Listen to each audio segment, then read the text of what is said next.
for your life. Today, the topic is what if, using the tool of what if. What if? That's just a phrase, Senia, right? What if? What if can be one of those magical phrases that you can use with yourself as a coaching framework. You can use with others. It can take you to many places. So I'm going to start with two stories about the origin of how I first heard about what if. I'll also tell you what others of my colleagues have mentioned in related fields. What if? When I was growing up, my mom and dad used to tell me about Stanislavski and about the contributions that he made to the field of acting. And I have two stories about him. One of the stories is about what if. And this is the idea that when you are an actor and you are in a role, what if you were to think, what if? What if something were to happen, and act as if that thing is happening? So I'm going to give you a few examples of what if. And as I do, just notice even in yourself, in your mind, in your emotions, in your body, how things start to feel and how you start to think as I'm giving you these examples. Suppose you're an actor. What if you were at the dentist and the dentist drilled too far? Or what if you're eating a lemon slice, just even as we're speaking now?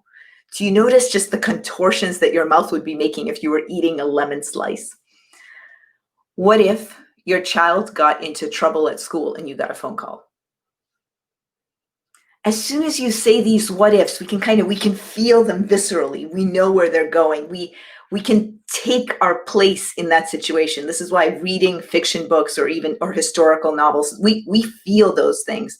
Just as in our own experience, we can do what if about our own lives. So that's one thing. That's the Stanislavski idea of, if you're an actor, what if? What if this thing happened that you're about to act? What if? Then what else happens? What do you feel like? Who do you want to fight? What's going on? So that's the first acting story. And I have another great acting story that I've heard ever since I was a kid, which is, the phrase is something like this, translated from Russian: the performance begins with the coat hook. What does that mean? That means if you are in the theater and you're an actor, from the moment that you arrive as a person, as Senia Maymin, for example, the actor, you would hang up your sweater or your coat. And from the moment you hang that up, that's it. Everything you're doing is preparing you for being that character that you're going to be. I've always loved these two stories. They really speak to me they're so visual. I can feel them. I can see them. So today I'm bringing you the tool of what if. We use this in coaching all the time. In fact, you've probably seen me show this, and I'll show it one more time just to make sure you can see it. We, as a coaching company, we've created this deck of cards called What If It Were Easy cards. And that has to do with the question of one of the coaches, which I'll get to. What if? So let me tell you about the 3 benefits of what if, and see if you want to incorporate what if more into your life. All right, so here are 3 benefits of what if: identity, play, and creativity. Identity. I've been rereading and relearning more about identity recently, and it's so strong when you are thinking about yourself as a something. Whether it is, I am an athlete, you're more likely to go exercise. When it is, I am a neat person, then you are more likely to clean your desk. So how could you incorporate that into your identity, this what if? I'll give you one research study that I think is phenomenal. And this is about being a voter versus voting, liking voting. So if 2 groups, it was something like this, 2 groups were told, one was told to remember that they are a voter, you are a voter, and are you going to go vote? And another is, voting is important to me. It was something right along those lines. Which group do you think voted more? The ones that took on and reminded themselves of their identity of, I am a voter. So when we have that, when we are trying something on, it's almost like we take on that ideal self and we feel like, hey, we encompass that person. So I'll just give you a few that you can start off with today, right after this, listening to this. What if I were a superhero? What would your day look like if you were a superhero? And you can answer that as sillily or as seriously as you like. What would your day look like if you were a superhero? What would your day look like if you were a productivity expert? So try your own, whatever matters to you, try that on. What if you were the best salesperson in the world? What would your day look like? What if?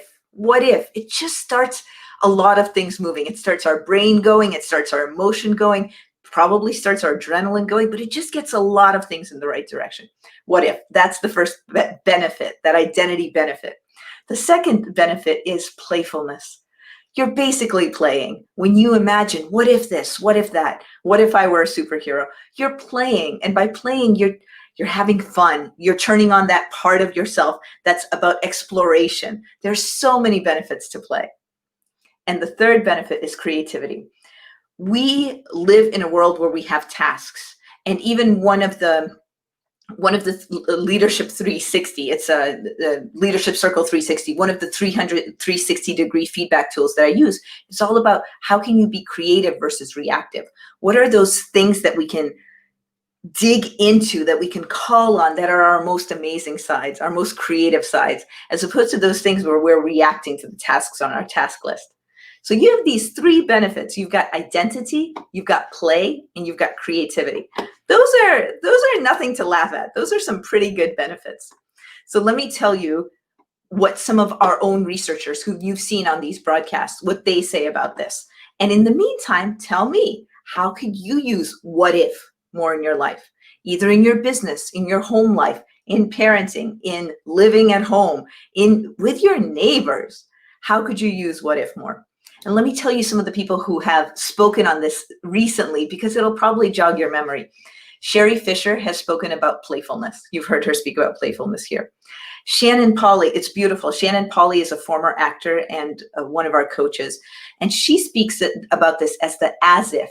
So act as if something is happening. And she's actor trained, so she incorporates this into a lot of her coaching. And it is the framework through which she leads the book that she co-edited with Catherine Britton, which is Character Strengths Matter. Superb book.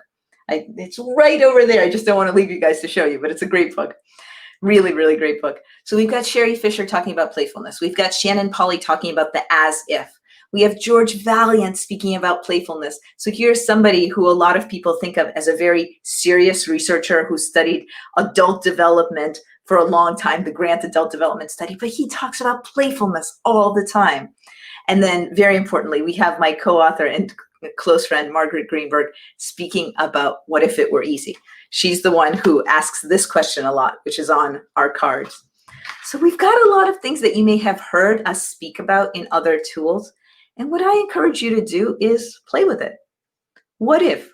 In fact, I'll end with a meta question for you and just say that the tool is what if, and using it in any kind of our aspect of our life.